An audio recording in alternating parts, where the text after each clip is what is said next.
Hello ladies and gentlemen, and welcome to another AceGamesTV TERA Dungeon Guide with me, Meoni. Today I'm looking at the Golden Labyrinth. This is the next dungeon after Sigil and Stringo, which is suitable for players to level range 48 to 52. The trash mobs in here aren't worth talking about, so we're going to skip past those and go straight to the bosses. This first boss is Berylheart. Berylheart is what you would classify as your typical Kumas.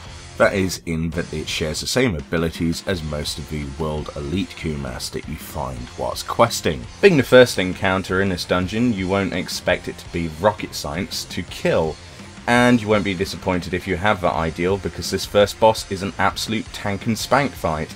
You can't really go wrong. So what I'm going to do is highlight his actual abilities that he does, things that could possibly catch you out, and then show you a kill and move on. So ability wise, this guy's normal attacks do normal damage and are slow, so they're easily blocked and dodged. He does a punch attack where he moves forward using like a punch combo attack, which does moderate damage in a cone of 120 degrees in front of him, so again easily avoidable.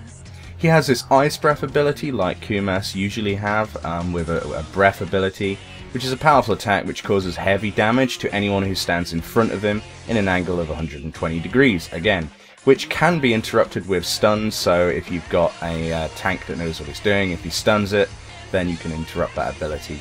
But the likelihood is that you shouldn't be in front of the boss anyway as a DPS, so you won't get hit by that. He has a charge attack, where he will charge using like his punch attack straight after he moves to his new spot. So if he's facing you and then starts to charge, you don't want to be in that spot for much longer than, you know, when you see him charging towards that spot.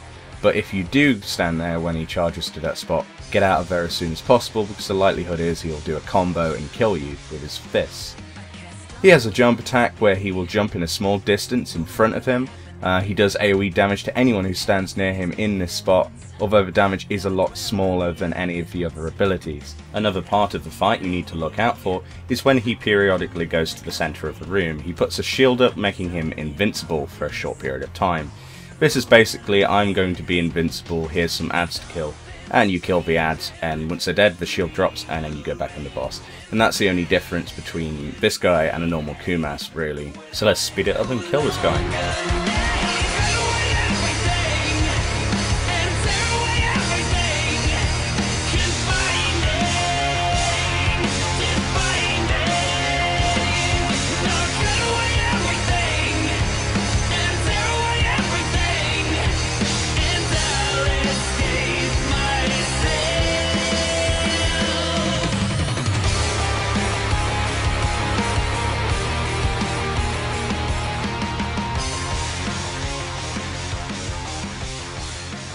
So the second boss encounter, Gulzig. This boss has elements from Vulcan, which is the last boss in Bastion of Lok, and also something else from Galanos, which is the first boss in Cultist Refuge. You can look back at my previous guides for help on those bosses. Basically, your DPS need to avoid his Stomp, which is his main ability, which except for the moderate damage is delivered to players. He also puts a dot debuff to your group members when he does this. The second point, and the most important, is when he decides to summon his shadow clone. This is the same mechanic that works with Galanos. You need to interrupt him before he reaches the centre of the room. Failure to do so will mean he summons a clone of himself. You need to focus this clone down as soon as possible, and all DPS needs to be priority on that target. Once the ad is dead, you need to go back onto the boss. This guy also does a really nasty jump which delivers deadly damage, literally a one-shot to anyone who stands at his landing spot. So you need to basically watch out for red circles and move around.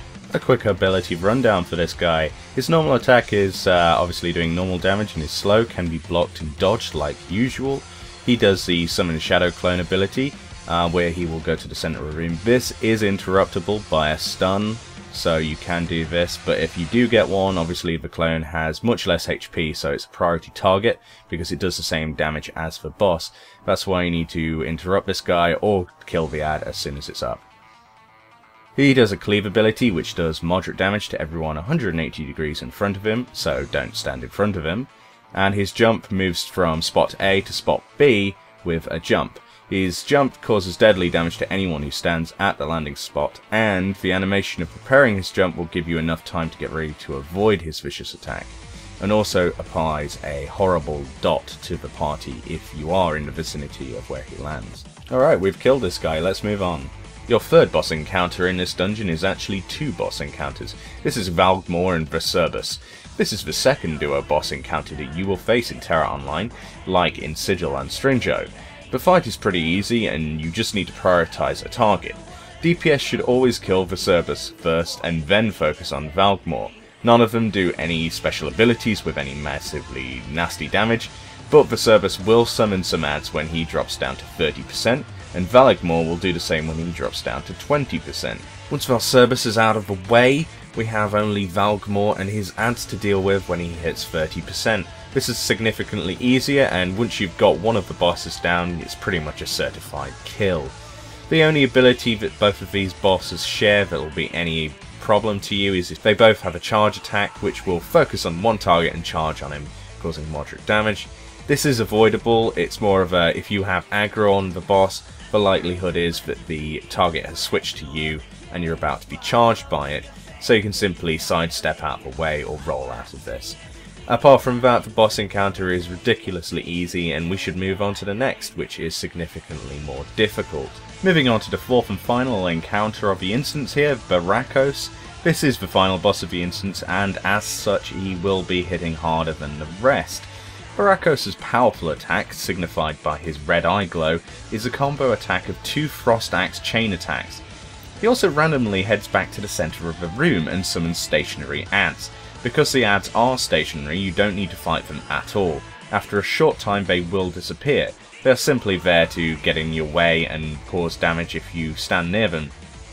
He also has a charge attack, but that can be avoided very easily. Apart from that, the boss is fairly tank and spank. So what you want to do in this fight is essentially, if you're ranged, you want to stay at a diagonal, away from the stationary adds, so don't get hit by those.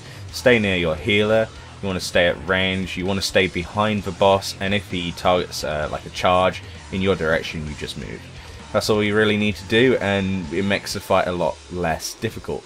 The difficulty comes in how hard he actually hits for. That's the actual difficulty of this entire instance, the actual damage. It's more of, these are the tactics that you've already known and learnt through the game, but now they're one-shot abilities and you have to actually avoid them. Which is kind of cool, but it would be nice to see some more abilities. But they come in later dungeons, of which I will show you in future episodes.